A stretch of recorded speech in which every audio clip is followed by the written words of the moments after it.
That never ceases to startle me. Okay, so I'm going to read the bio, which is never awkward, but so it's really my honor to introduce Evelina. She leads user research, design, digital strategy, and data science teams at ChaiOne, where she consults industrial, service, and energy clients in improving their operations, digital and service experiences for employees and clients' customers. Before joining ChaiOne 7 years ago, I love this slide, Evelina nerded out over cognitive neuroscience, no big deal, vision and brain, and published peer-reviewed science papers on how visual objects disappear from our awareness, which is pretty cool research. So she's excited to share stories about being the outsider observer with a pen and a clipboard in the wilds of nuclear plants and oil and gas fields, which is some seriously difficult field work. So Evelina, I'm going to turn it over to you.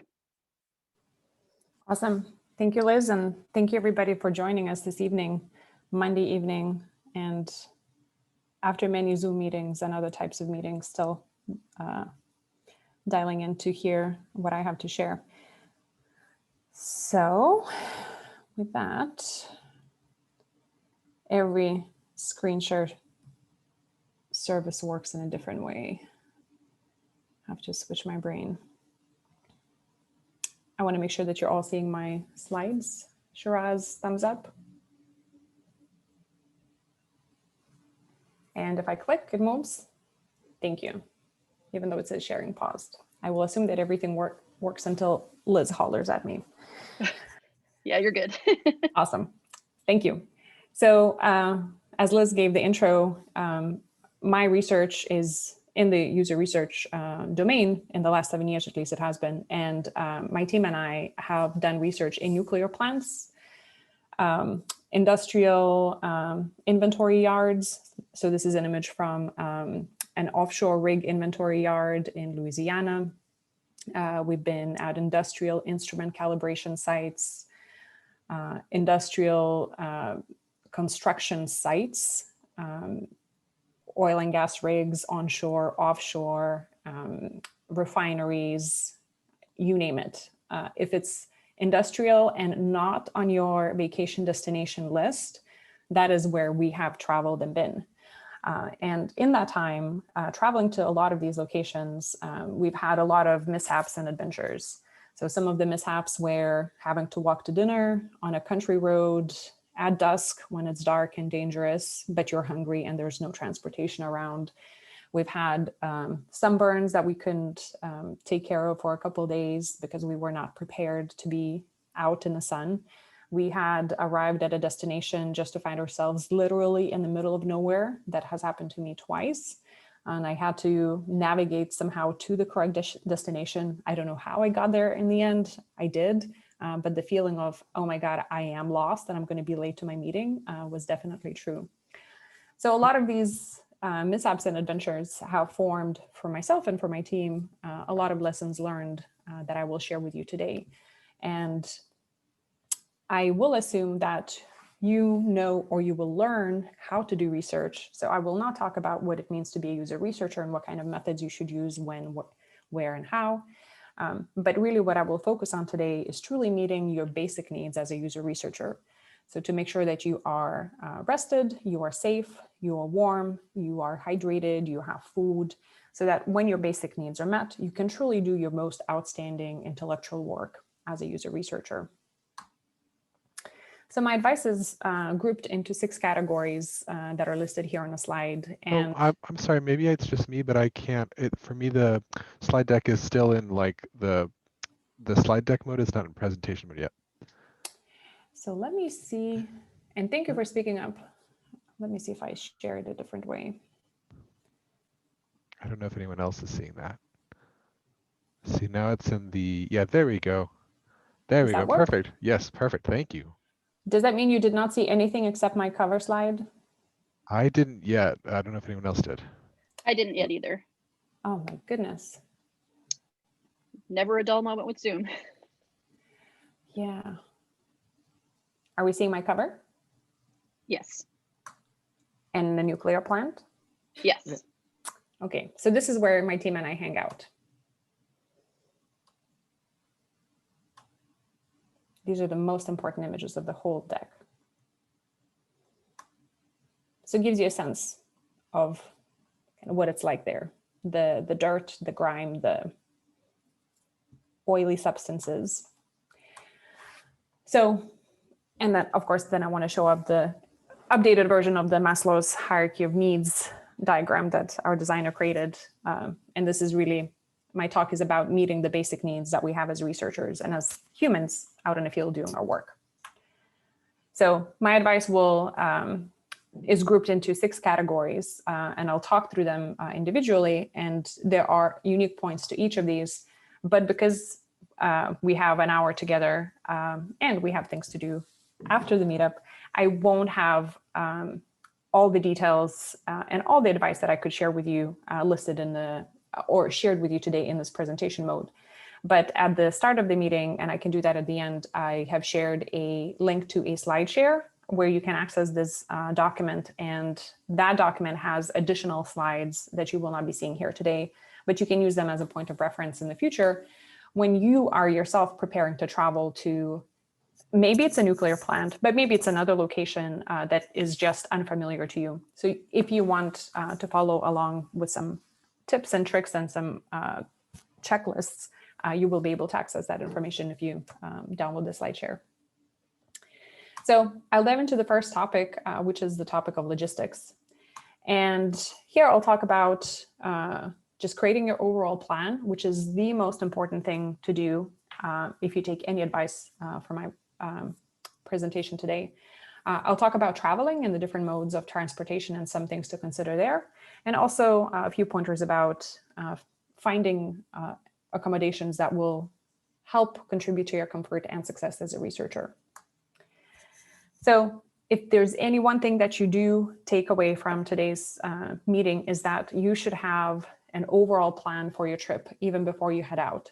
And your overall plan should include things like how long it's going to take you to get from your house to the airport, how long it's going to take you to check in your bags or retrieve your bags, how long is it going to take you to get a rental car and return the rental car when you're traveling back.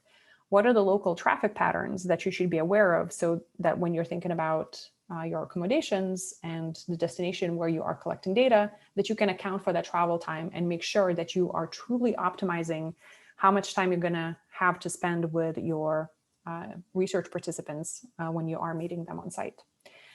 So if you don't do that kind of planning in advance, because some of this depends on, for instance, flight schedules, and even when your rental car office may open or close. If you don't do that kind of planning in advance, you may miss on opportunities to collect data from users that are hard to access. And I learned this lesson the hard way. I lost 6 hours of opportunity to collect data from really difficult to access users in a nuclear plant. And that was all because I did not consider how far the airport was from the location where I was supposed to collect data. I didn't consider that traffic patterns may make my travel time longer just to drive a vehicle from point A to point B. And I had to leave the nuclear site much earlier than I anticipated because of poor planning on my end. So if there's one thing that you do, truly think through all the things that you have to get done between departure and return to optimize your time with the end users. Even things like traveling from point A to point B within a site may be important for you to consider as you're anticipating, like, oh, I'm going to interview 5 people, or I'm going to observe somebody do a specific task. Make sure that you know how long all of that takes. When we're talking about modes of transportation, we typically have to travel long distances to our site. So we may decide to fly or take a long road trip, but then also we have to consider modes of transportation once we are at our destination and we just need to get around our location or the area where we're visiting. So there are a few things to keep in mind when we're considering flights, driving a car, and perhaps relying on ride shares. So if you are flying, our general advice collectively from our team, because we fly quite frequently, is to make sure that you are not leaving on the last flight of the day, but you have at least one backup flight that you could catch in case there are potential delays. When we're traveling to more remote locations, and you can imagine that nuclear plants, refineries, oil and gas rigs are typically at fairly remote destinations, which means we have to have a connecting flight through another airport. So when we're flying and our flight does require a connection, we typically try to leave earlier in the day and make sure that if we do miss a connection, that there is an alternative flight that we could catch. So we tend to avoid end of day flights, even if that means sacrificing a little bit of family time to make sure that we get to work on time. When we are looking at flights that are connecting flights, we very often avoid checking our bags, and we bring everything as a carry-on with us into the airplane to avoid any bags getting lost, which has happened, or bags get delayed and we don't have anything with us for the first 2 or 3 days that we are on site. So we tend to pack everything in a carry-on, and pre-COVID, we would make sure that all our items that we're bringing with us on a trip would fit in a carry-on bag that fits under the seat in front of us. So because I'm blanking on words, the bin space overhead was limited, or other people would just put their bags and the space would run out. We did not want to risk having to check our bag at the side of the plane, because that would mean that it requires us extra time to wait for the bag to be retrieved. And if we have a tight connection, which is perhaps half an hour or 45 minutes, then we may end up missing our connection or having to leave our bag behind. So we've learned the hard way to travel with a bag that has everything that we absolutely need, that fits under the seat in front of us, so that we can grab the bag and run across the airport, which I've had to do more times than I enjoyed doing. So a couple things just to keep in mind if you're flying. If you are driving to your destination, and if you're relying on a rental car within your destination, a couple things to be mindful of here as well is to definitely have a GPS, especially if you are unfamiliar with the area.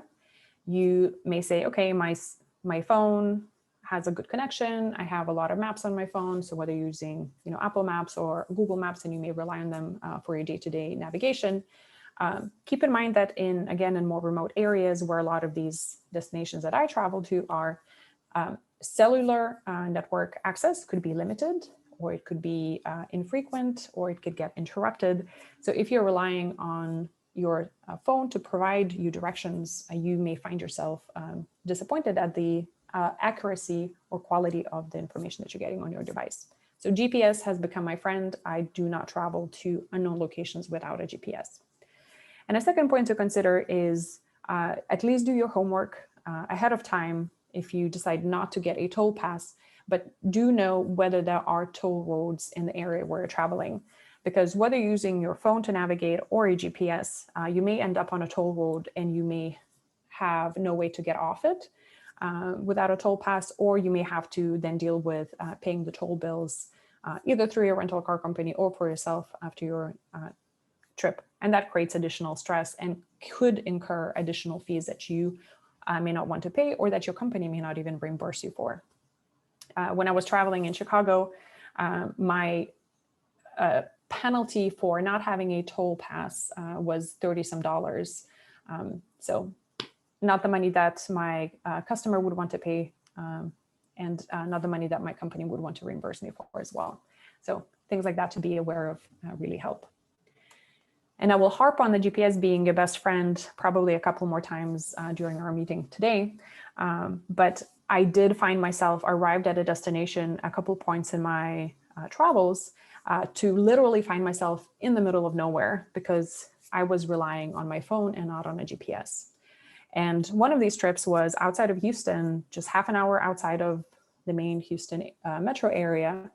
And it was very early in the morning, 4 or 5 a.m., quite dark. And I found myself with my colleague in a car, just landing in the middle of an open grass field. And as we were driving and following the directions of my phone, we were looking at each other like, this is kind of weird. But we do research in oil and gas fields, and we were meeting an oil and gas client, and they do work crazy hours like 5 a.m. in the morning. So we're like, okay, well, maybe we're going to arrive at a little shack and meet our client there. And then the GPS stopped and said, or my phone stopped and said, well, you are at your destination. And clearly we were not. I don't know how we got out of there, and I don't know how we landed at a client's location where we had to meet our clients' users. But that was an uncomfortable experience because we were in Texas.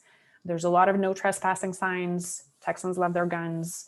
And it was two young green ladies lost at 5 a.m. in the morning in some field.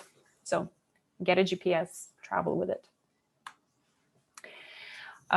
You may rely on a flight to get you to your destination, and you may rely on rideshare services like Lyft or Uber to get you around at your destination once you arrive.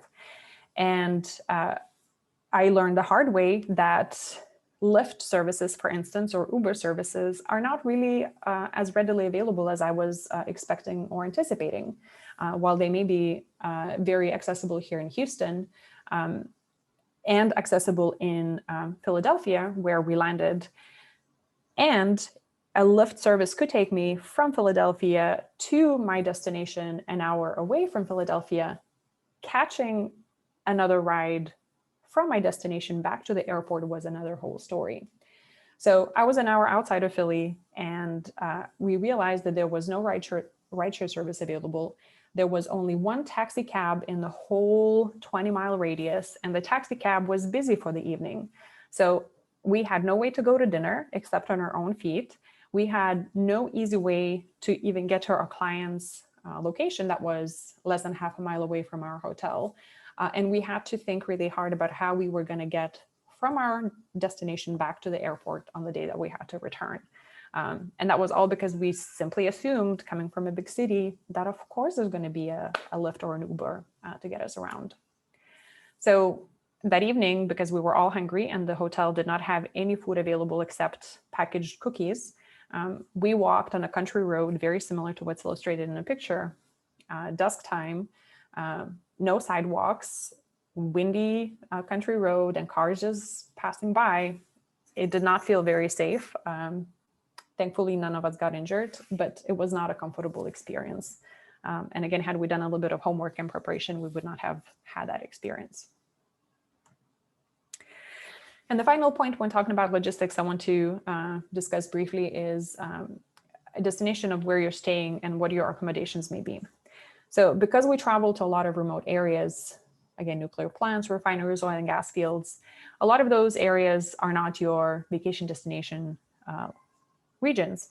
And hotels that may be available very close to a nuclear plant or very close to a refinery may not be the nicest or the most comfortable or the most attractive, and they may not have the most desirable amenities. So in some cases, I may sacrifice the convenience of being very close to the work site for, I will say, okay, I will drive an extra 10 to 15, 20 minutes, but please put me in a hotel where I do have access to a grocery store nearby or a pharmacy or a couple additional restaurants where I could have a variety of foods to eat while I'm traveling and staying. Maybe I would even ask for a hotel that has laundry facilities on site, so that if I'm traveling with a small bag and if I'm staying for multiple days, there's an opportunity for me to wash my clothes and have something fresh to wear. So making the choice of staying further away from the site where I'm doing my work is a trade-off because it means I'm either sleeping less or I'm spending more time in a car because I'm absolutely interested in maximizing my time with the end users. But those trade-offs, staying further away, but having more conveniences and comforts available to me, means that I'm perhaps better rested and just feel less stressed because I am comfortable as a human outside of work. So certain things to consider, again, considering where you are traveling and what's available to you in the immediate vicinity versus a little bit further. So now I'll pivot. There are many more things to say about logistics. And again, we don't have the time for that. So please do look at the slide share when you do begin planning your travels. So now I'll talk about food and drinks. And certain things that I want to touch on are when and where will you eat?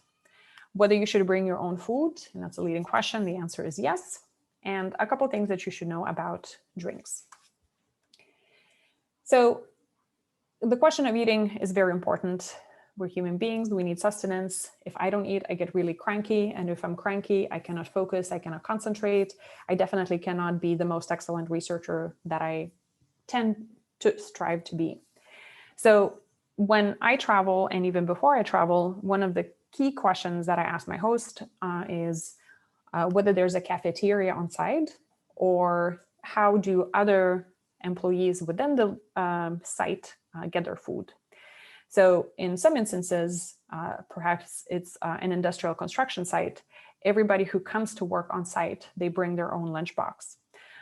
In other places, there may be a cafeteria on site. If there is a cafeteria, you should inquire what are the hours that the cafeteria is open and what's on the menu at the cafeteria.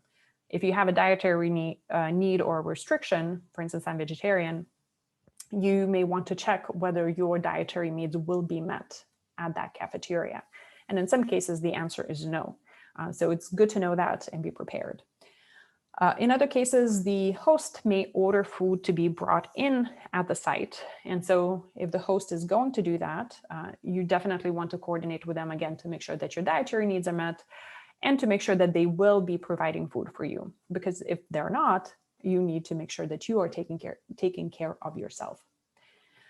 Some more junior researchers, especially on their very first trip out to the field, sometimes incorrectly assume that because there's DoorDash, Favor, and other food delivery options, that they will be able to just order something and have it delivered to them at the destination. If you're going to any client location, and it does not matter if it's an industrial or not an industrial client, you should not assume that a food delivery will reach you. You are a guest of the host, and nobody at the company would know that you even exist. So it will very likely be extremely difficult for a DoorDash or Favor driver to find you. And even a receptionist and the front desk will have no easy way to call you when your delivery arrives. So tell any junior researcher traveling that plan for your food, whether the host provides that or you're eating at the cafeteria, and do not rely on a delivery reaching you. One point that I want to, again, just highlight about the cafeteria is you should find out what the operating hours of the cafeteria are and to make sure that they are truly following those hours. I have found myself a couple of times relying on the cafeteria being open a little bit too much. And it turned out the cafeteria actually closed early because they ran out of food. And in some cases, they did not respect their own operating hours. So being informed about that definitely will help you prepare a little bit better. So after those experiences, I learned that the best option is truly for me to bring my own food. And what I tend to do is I pick up a couple bagels, maybe with cream cheese. I will have some granola bars, perhaps some fruit. You can stop at like a local Starbucks and pick up some packaged food boxes. I sometimes may even bring a small thermos and fill it with either some soup or tea or coffee, something warm, especially if I'm spending a lot of time outside and it's cold. I bring my own food. And what that means is that I will have something to eat. I can eat at any point that it is convenient. So I don't have to rely on cafeteria being open during certain hours.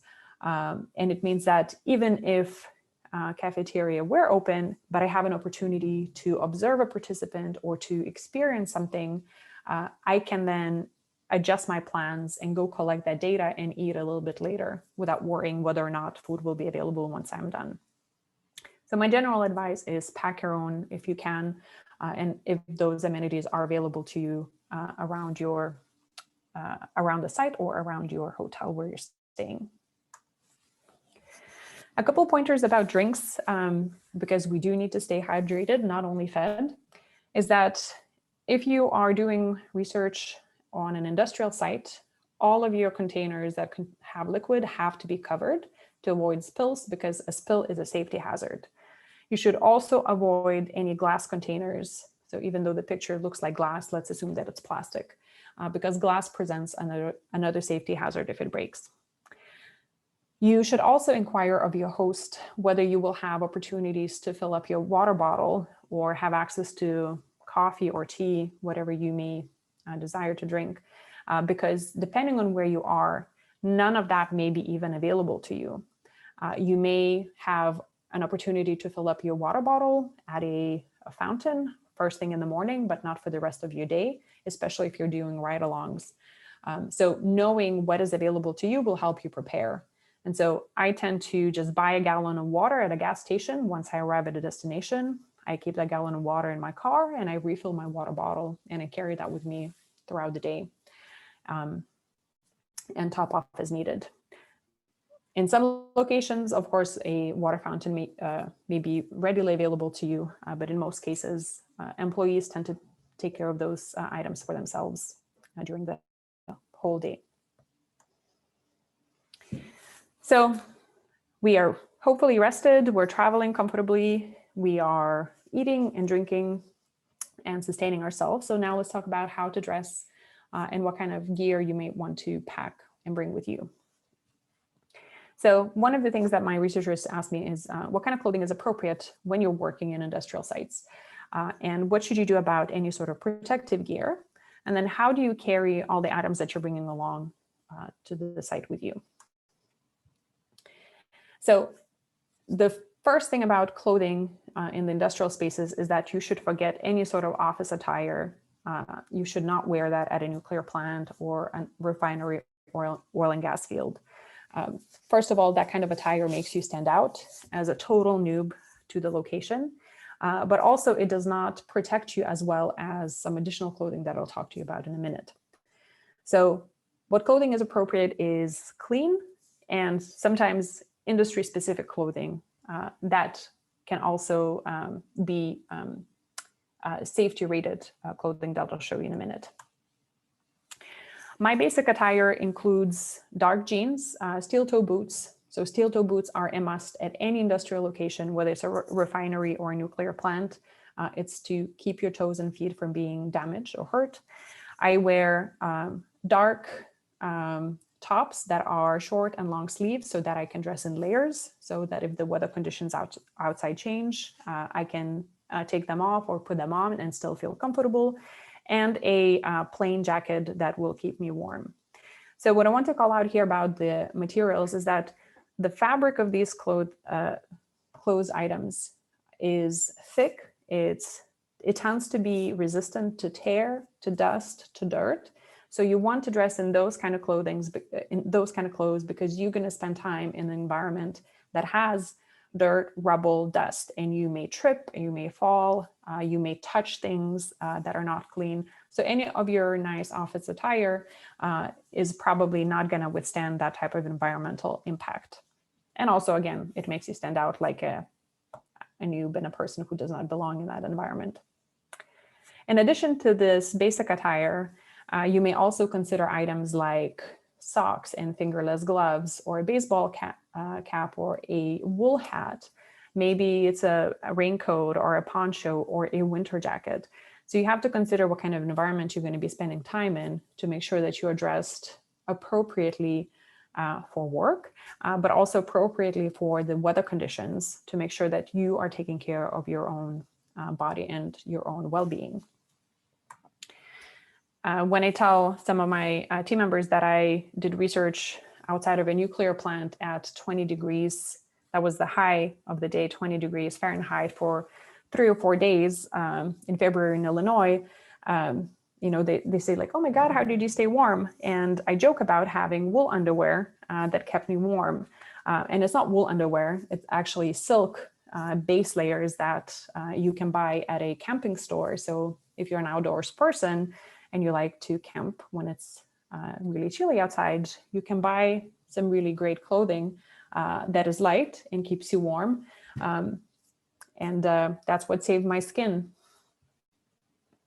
So you have to plan for the kinds of conditions that you're going to be spending time in to make sure that you are comfortable.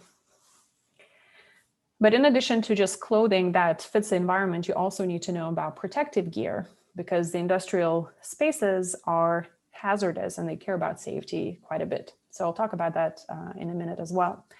So when we're talking about protective gear, you have to discuss with your host what's expected for their industry and their operations that you may be observing or visiting.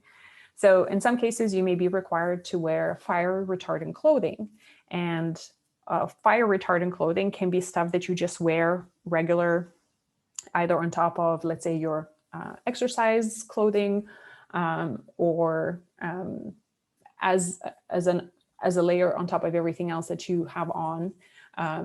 So just the way that those clothing items are designed, it is clear that there are fire retardant clothing made for that industry. So that may be appropriate to wear for you. In other cases, you may be expected to wear eye protection or hearing protection or helmets, or something different, maybe a respirator, or maybe a monitor for gas in the environment. So you should discuss with your host what protective gear you are expected to wear and what protective gear you are expected to provide for yourself. And in case you have to buy certain items for yourself, I highly, highly, highly advise you not to buy any of that at Amazon or Walmart or some other general retailer. You want to have safety gear that is rated by certain safety standards to protect you in case of an accident in a hazardous environment. If you buy something very cheap, that's a knockoff on Amazon or Walmart, if something were to go wrong during your visit, that gear is not going to protect you. So good stuff costs money, and your safety is important. So do buy things if you need to buy them, if your host is not providing them. Do buy things that are safety rated for your own protection. And one final item I want to touch on here when talking about clothing is that Fanny Pack, as uncool as that may sound, is a really good friend. When you are in an industrial environment, you do still have to have your keys if you have a car, or your wallet, or your phone, or a couple personal items that may or may not require a backpack. But the least that you can do is have something that helps you carry everything. And a Fanny Pack has turned out to be the best friend of all the items that we have tried as a team. You may also consider investing in a sturdy backpack that you are not afraid to put on a dirty floor or a wet floor, something that, again, has a fabric that will withstand rip and tear and any other environmental elements that are present in these industrial places. But you want something that helps you carry your items without requiring you to hold them. You want your hands free so that you can hold on to the railing, or in case you fall, that you can brace yourself, or that you can have a clipboard and a pen to take notes. You want your hands free. So a fanny pack or a sturdy backpack are your best go-to items. If you do bring a backpack, make sure that you can carry that backpack for a long time on your back with everything that you may plan to bring, again, to make sure that you are comfortable with that extra pressure when you're out in the field. So now let's talk about safety and security from the perspective of other people allowing you to enter the site and watching or not watching you do what you have to do. So here we have a photo of a security officer at a nuclear plant. And one of the things that I hadn't told many folks when I shared this advice with them is that at a nuclear plant, once you enter the perimeter of the nuclear plant, there is a gun pointed at you for most of the time that you are there as a visitor. There are armed ex-military officers that their main and only job is to make sure that you don't do anything stupid at the nuclear site. So just realizing that there's multiple people watching you and they're all armed adds kind of a different flavor to my job as a researcher at the location. So will you even be allowed to enter on site? So we'll talk about that. Where can you actually go? What does it mean? There's a safety culture, and why is there an escort? So I'll touch on those things as we talk about safety and security. So you may show up at a nuclear site or at a refinery or any other industrial site, and you may say like, oh, I'm here to do interviews and do research. And unless your host has entered you into some visitor system, or unless your host contacted the receptionist at the visitor center, there's no way that you're going to be permitted to go on site. So somebody has to invite you to visit the location. Part of the invitation process may be that your social security number is collected ahead of time, and there's a background check performed on you to make sure that you are who you say you are and that you haven't done anything extremely stupid in the past, so that you would not pose a risk to the location that you're visiting. In other cases, you may be required to complete specific training before you are permitted to even step into the visitor center. So in some cases, the training could be done at home on a computer. In other cases, you may be required to go to some class. Depending on where you're going, or what you're going to be expected to do, you may have to do quite a bit of prep before you are allowed on site. When you arrive at your destination, in some cases, you may have to just watch a simple video in the visitor center before you're permitted, but you have to, at the least minimum, present some sort of a government issued ID to verify that it is you who is trying to visit. Then you may have to pass through a metal detector or an explosives detector if you are, again, visiting a nuclear site. So there may be several kind of checks on you before you are permitted to go. So every location, and even within the industry, different destinations may have different requirements and expectations. So make sure that you talk to your host about that ahead of time, and you complete the requirements that are necessary for your visit in advance if you can. One of our team members had an opportunity to go to a nuclear site and spend time with users for 5 days. And he did not prepare for that visit very well and spent the first 3 days of his 5 days in training instead of collecting data. So that was a really poor experience on our part and very, very poor preparation. So don't be like that person. When you do pass beyond the security gate at the visitor center and you are on site, you may think or feel that you can go anywhere and see everything you want to, but that's actually not the case. In most instances, you have an escort who accompanies you to make sure that you don't go to places where you're not supposed to go, and that you are in the areas where you are permitted to be. And they do other things, and I'll talk about that in a minute as well. So make sure that you understand from your host regarding where you can and cannot go when you are within the site, and what you will and will not be permitted or have opportunities to observe. So for instance, at a nuclear plant, the closer, if you are a visitor, you have only certain kind of permission levels to get to the control room. And at some point, as a visitor, I am no longer allowed to get any closer to the control room because I don't have the necessary security clearance. So I may dream in my wildest dream that I'm going to see how nuclear room control center operators work. But if I do not have that permission ahead of time, that is completely off limits to me. And same goes for seeing any sort of industrial processes that I may want to see, storage areas, loading areas. If I don't have that conversation with my host ahead of time, it is very likely that I will not be permitted or allowed to view those processes or those environments in which folks work. I may luck out, and my host may say, "Oh, let's just squeeze in here and let me show you what this looks like."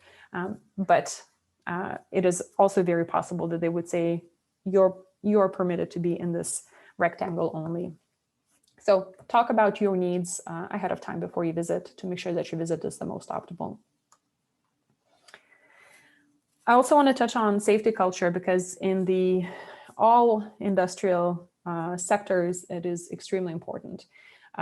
And safety culture is taken very, very seriously.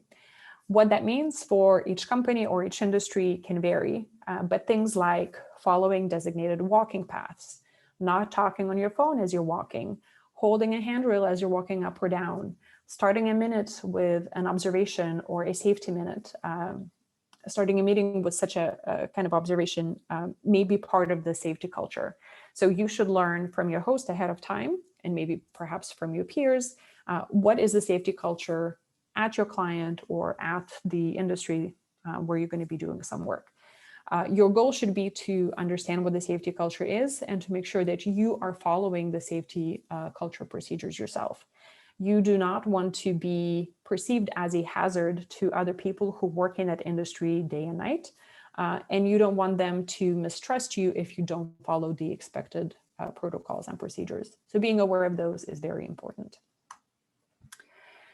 And as I mentioned earlier, typically there is an escort when you're visiting an industrial site. Part of the escort's job is to make sure that you are well behaved and you are within the designated areas that you are allowed to be in. Part of the job of the escort is also to make sure that you have access to everything that you should have access to.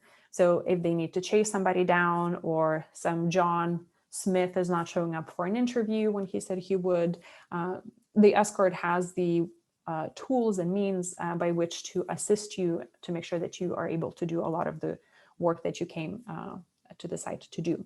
So they're there for that. And again, as I said earlier, part of their job is to make sure that you don't do anything stupid while you are on site. And one of the stories that I share with my friends and colleagues is that at a nuclear site or facility, when we have an escort assigned to us, the escort cannot lose line of sight with us at any point in time. So when we need to go to a restroom, our escort can allow us to go into the restroom because the restroom has only one exit or entry point.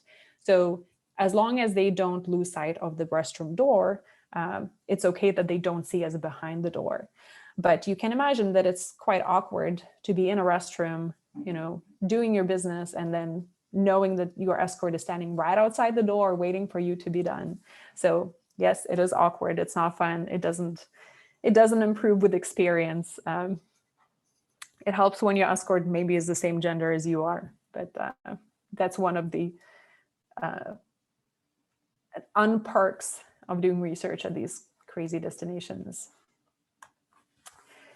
All right, so we have 2 more topics to go. So one of them is technology. So this will be brief because I just want to call attention to a couple of things. So how will you stay connected and how will you keep powered? So again, remote locations, a lot of concrete around. It means that you have no cellular network, poor or intermittent cellular signal, or your host's Wi-Fi access does not work. And that's true 50% of the time. Even if the host says, oh, we have a guest network, I cannot connect to it most of the time. So how will you stay connected? My advice is prepare that you will not have any internet access for the duration of your visit, except maybe at the hotel. And in that case, everything that I need to collect my data with or on is printed or downloaded as a hard digital copy on my multiple devices. I don't even trust to have a downloaded copy on a single device because that device could malfunction. So assume that you will not have any access. Potentially you could use a personal hotspot, but again, I would not bet on it. So be prepared with your data collection materials and methods, assuming no internet. If you do have your devices and you anticipate collecting data on them, so for instance, you may have a couple tablets and you are saying, okay, people will fill out a survey or I'll jot down notes as I'm seeing things. Keeping them powered is one question. So at an industrial site, it's not like there's an outlet around every corner. There isn't. So you may think about how you're gonna plug in and where might you plug in. In most cases, if you're doing a ride along, you may consider bringing a car charger and hope that your driver will allow you to plug your device in. In other cases, it may make sense to have a portable battery that you bring with you, keeping in mind that that is yet another item that you will have to carry on your back for the entire time that you're traveling on site. And also do keep in mind that battery tends to wear out much faster in extreme temperatures, especially in the cold weather. So when I was outside the nuclear plant in Illinois with 20 degrees out, I had my phone close to my chest and I was listening to my earbuds, but I would not keep it out and do any data collection on it because the battery just kept dying very, very quickly. So keep those things in mind as you are planning on how you will collect data if you are relying on tech to assist you. And now, final topic is data collection. So here, I want to ask whether you know the basics of the industry where you're doing your work, where will you collect data, and then finally, who are your users and how that information about your users should inform how you prepare. So the most fundamental question that I myself did not ask, and some of my researchers also did not ask, is whether they actually knew the basics of the industry that we were studying. So I traveled on my second week on the job, I traveled to an oil and gas field, and I had a very polite older gentleman explain to me how oil is extracted from earth and how oil and gas are separated and sold off as different products. And we spent 3 to 4 hours talking about that. And he was basically giving an oil and gas 101 lesson. Instead, I could have spent those 3 and 4 hours learning about how he does his work, what is easy for him, what is difficult, what's challenging, what's frustrating, what would help him do his work more effectively. But he was educating me because I did not do my very basic homework. And everything that he was sharing with me was really distracting me from doing my work because I did not understand any of the kind of basic terms and basic processes and basic things about the industry. So make sure you don't repeat my mistake. Watch YouTube, Nuclear 101, Refining 101. Just learn the fundamentals so that you can then focus on the important information that your users are sharing with you when you are interviewing them, and that you're not getting hung up on the basics of the industry and how it operates. The other thing to consider is where will you collect data? And you should discuss with your host whether you will be sitting in a portable office environment and having interviews with your participants or doing usability testing with your participants in that kind of space, or whether you're going to be doing ride-alongs, or whether you're going to be shadowing somebody who's running around a massive construction site, climbing up and down ladders and stairs, and dealing with things that are half built. Understanding where you will be will allow you to prepare your data collection materials better. So perhaps you need a clipboard and some sort of templates that you just check things off with pre-written questions. Or perhaps you think that because you're going to be sitting in a portable office, you can even use your laptop and record what your participants are saying, doing audio and video recordings of their behaviors. But if you are climbing up and down the stairs, running around, going from a truck to another truck, perhaps all your data collection happens with your eyeballs and your brain. And then every half an hour, you just scribble down some notes about what you have learned and what you have observed. So do consider the environment in which you will be actually working to make sure that you're best prepared to record everything that you need to record and capture. And a final observation is considering who your users are. And we continue to say in user research domain that we are not our users. And that is very true. But what are the things that you may know about your users up front, or your host may know about your users up front to help you do more effective research? So for instance, in the industrial space, there is a segment that may be unionized and a segment of employees that may not belong to any union. And the preferences or attitudes or opinions that these types of users express may have nothing to do with their work, but may be very, very much rooted in the I belong to a union versus I do not belong to a union, and any sort of agreements unions may have with employees. Unions may exist even within a single employer and within a single site.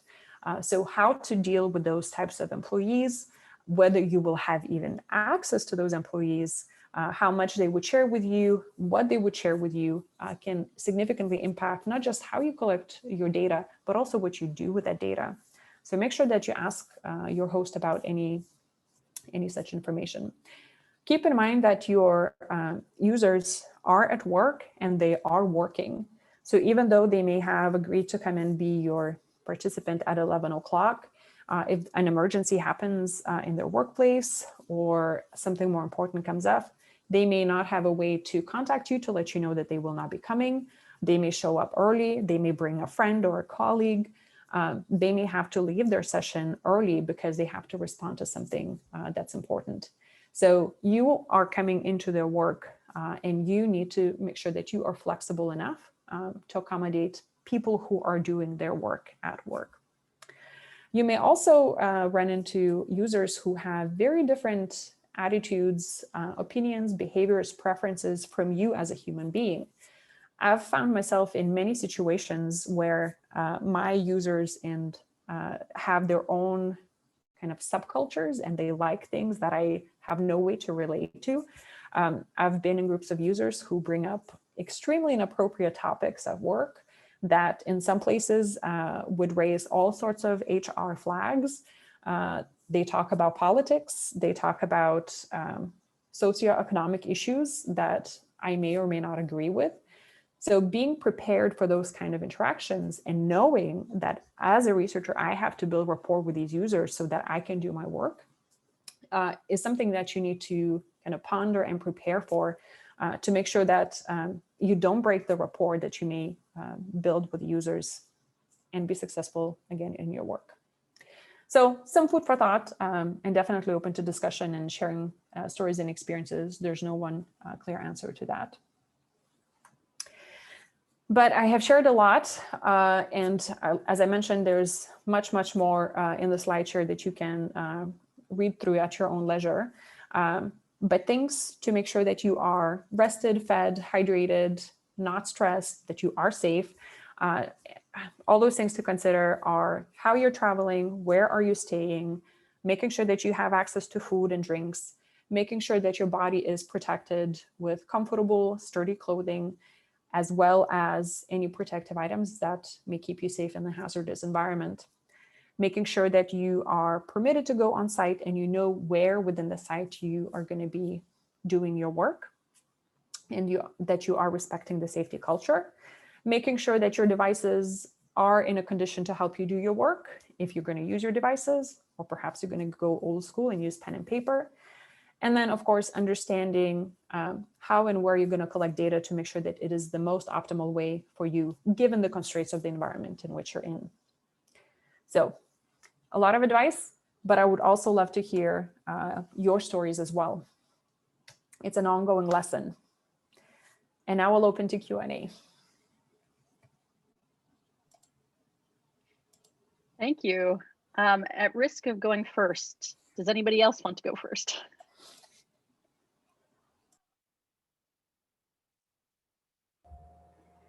Maybe I can go first. Yes, please. Okay, Evelina, a great presentation. I really like the things that you mentioned, and a lot of times these help. One of the things is I've heard that a lot of organizations do not, encourage as much off-site visits. I'm sure that in yours they do. Have you ever faced a situation where you wanted to do research by going off-site and you are not able to get a buy-in, and you were able to convince your management that this has to be researched? I need to be there in presence of the users, and I need to do this. Any of that situation?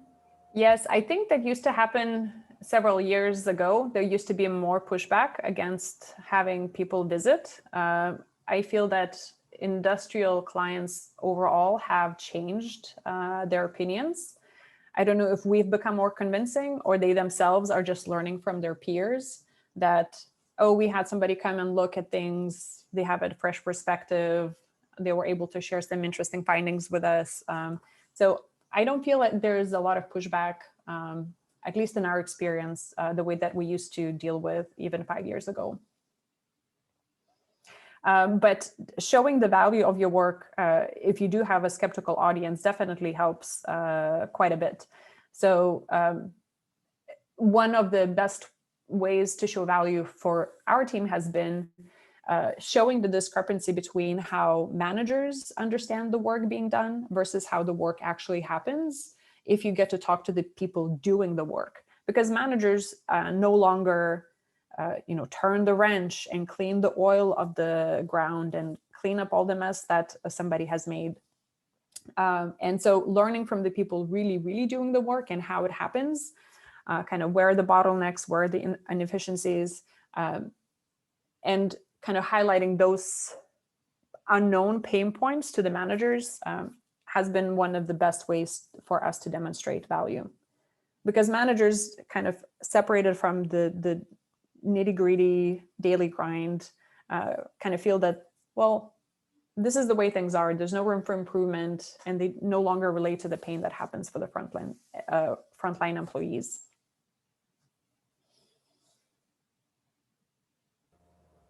Thanks.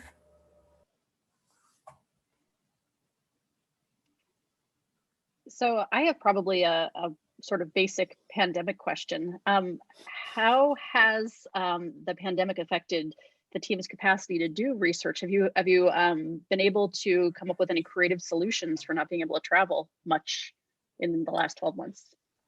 Yeah, that's definitely a point for discussion on our team.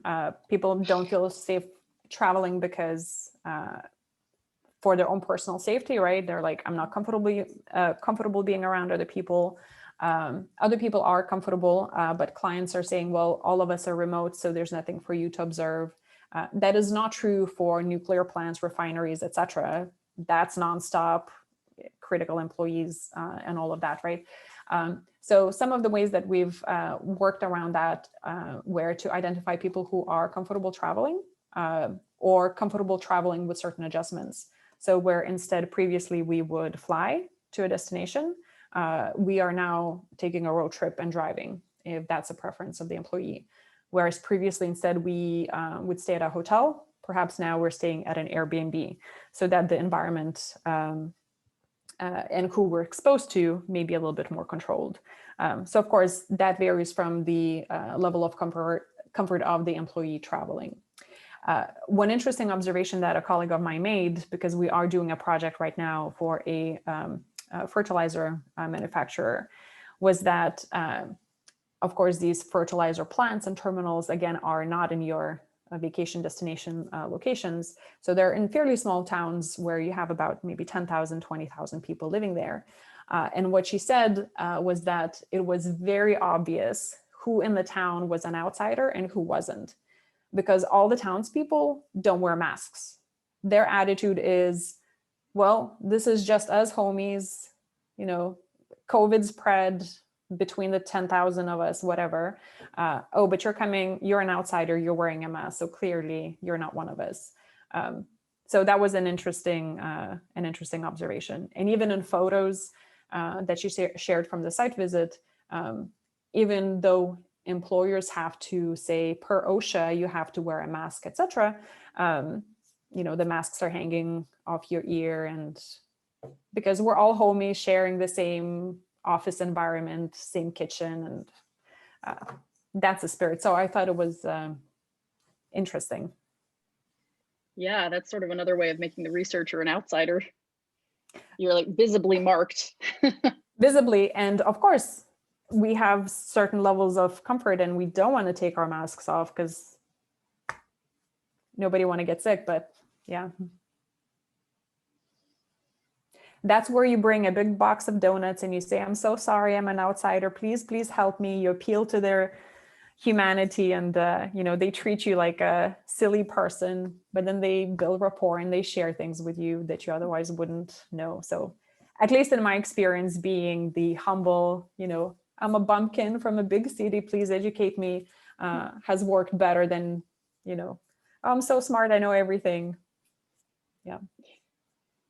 Donuts, I was going to say they're like a great icebreaker, but I guess they're a great icing breaker. All right, I'm muting myself. Yeah. Yeah. Feel free to type questions in the chat too, everyone. I have one question. Kind of banking off of Liz's question. I know that there's been some adaptation as far as like traveling, things like that. Have you been able to adapt any methods you might normally do in person to remote interviews and things like that? What things, aside from like contextual inquiry, yeah, you'd want to do it in person, right? But have you had any success with trying to adapt some of those to remote research? I think the most successful in-person method that migrated to being remote, successfully remote, is a workshop. We used to do workshops in person all the time. Big room, a lot of boards, a lot of drawings, pictures, Post-its. And we have modified ways to do workshops successfully remotely. Observations and kind of being or not being there in person, I think that's the most critical experience. We had always done interviews on the phone just because our user reach is national. So even if folks are actually in Houston, we would probably do a lot of phone interviews, even pre-pandemic. So really the observations and the contextual inquiry and understanding what environment they're in is the one thing that we used to do in person that we kind of had to stop because of the pandemic. But again, certain clients and certain people are very open to that. We have ideas about perhaps filming and kind of doing, let me watch the video, then let me ask you questions type of experience. But that is more time demanding for a person on site to film and for them to be tech savvy enough to upload the video and for us, to kind of reconnect multiple times around that topic. So there's other constraints there. So I would say the most successful thing has been a remote workshop. And now our stakeholders are like, yeah, workshop, don't come to my office. Let's just get on a computer. So we found some ways that works. Thank you. Interesting.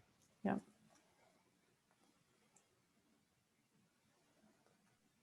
Yes, we do use Miro. And we had to tailor a lot of our activities to being remote and controlling the agenda and the time and giving people a break from the monitor. Do you ever have anybody actually provide you with PPE? Do they ever give you a helmet? I was just thinking that would be kind of a nice gesture. Yeah, the only thing we've had to really get ourselves are the boots. The fire retardant clothing, we used to have some jeans and shirts. But in many cases, when we visit a refinery or a fuel terminal, our clients have some spare ones. It means that they will probably not be laundered recently, or they may be 3 sizes too large for you. But at least that's extra stuff that you don't have to pack and bring with you. Speaking of some gear, so one thing, I am blind outside if I don't have sunglasses on.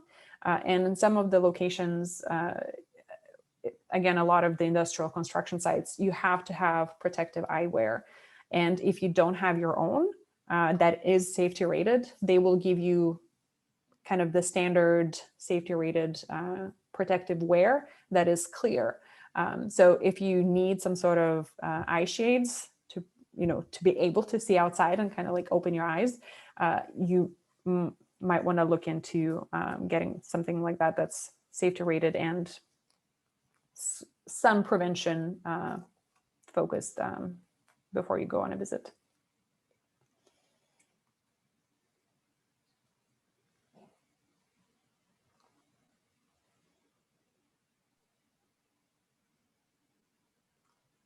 Anyone else? Someone, sorry to put you on spot. Any question? Evelina, someone is my alma mater, so I was just coaching her to see what research is. So this is how people will talk, right? So, yeah. She's doctor anyway, by the way, so well qualified. Go ahead, someone. I really like the presentation. It was good for conducting any kind of research. In the start, I was like, these are simple things, but then I remembered like, I have been conducting this like research 3-4 years. These are the some things even when we go to the conference, like sometimes we go to conference to collect the data. Like you guys know, like sometimes you just go to conference to collect all the data.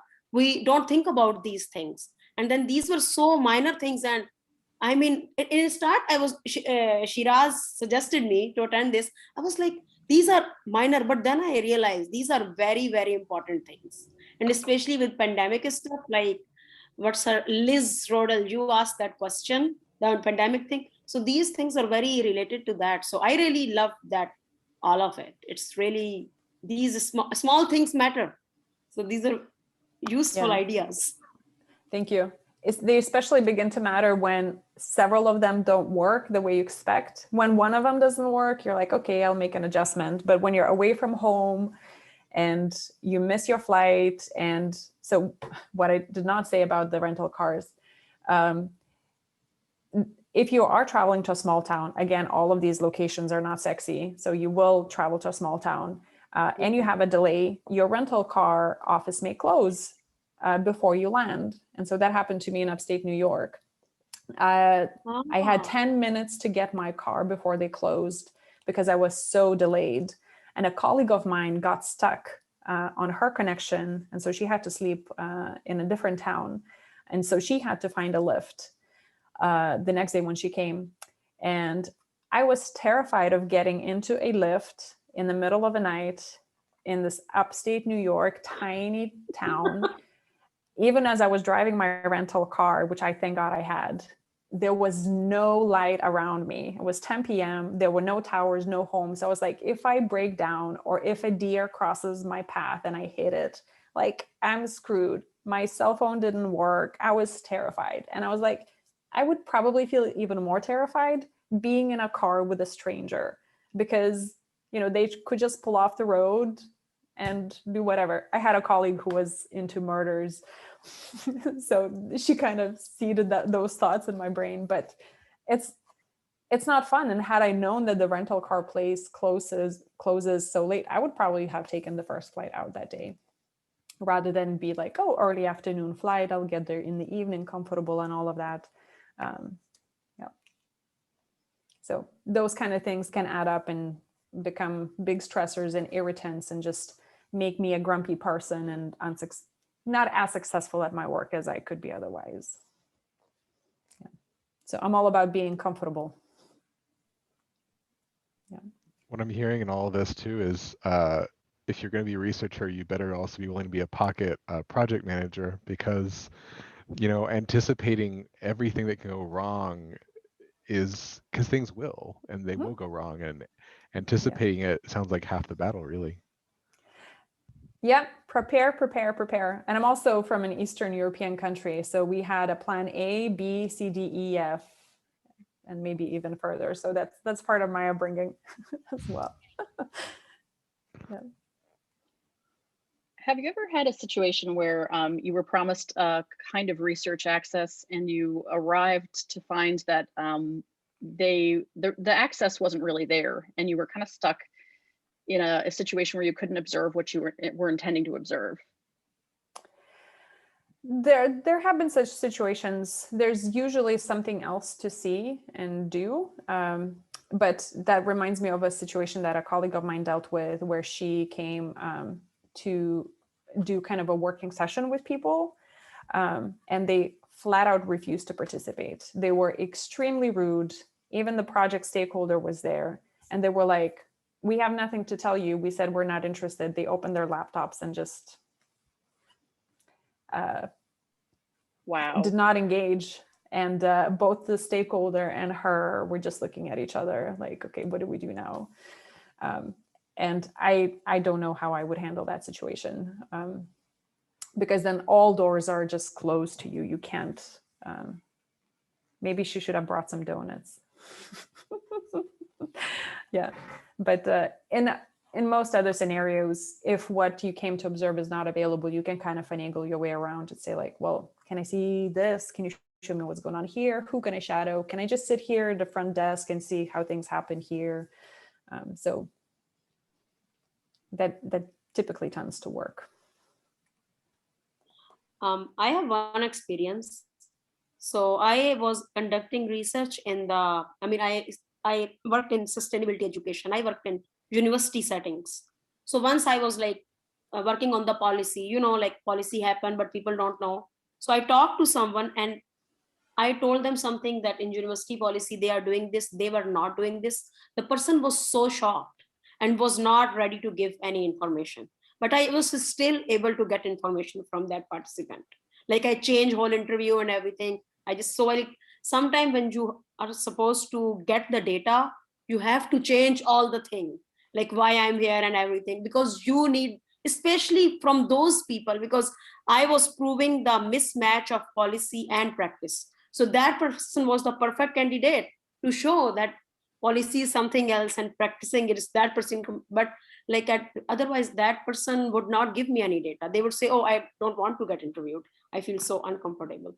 So sometimes, like now we don't have in person, we have all Zoom. So but like sometimes to get what you want, you have to change the whole scenario, because maybe you are supposed to be very sincere with your research. I think I was very sincere with my research.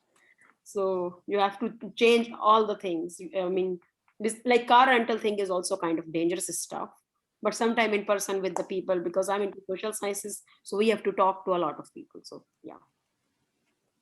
Yeah, that happens a lot. You may have folks that are very open to talk to you and other people that are very closed off, or they get very defensive, or they're worried that what you learn will impact their performance evaluation, or they will lose their job or whatever.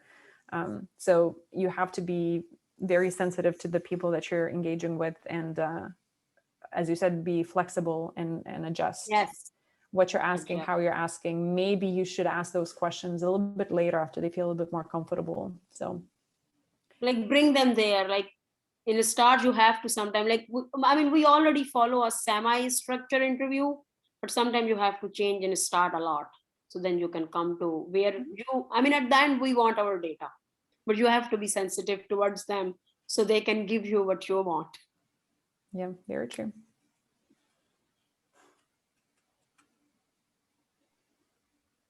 +1 to donuts. Yeah. Yeah.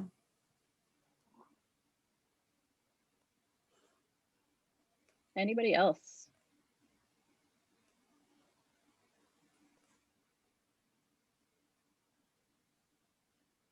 All right, final offer.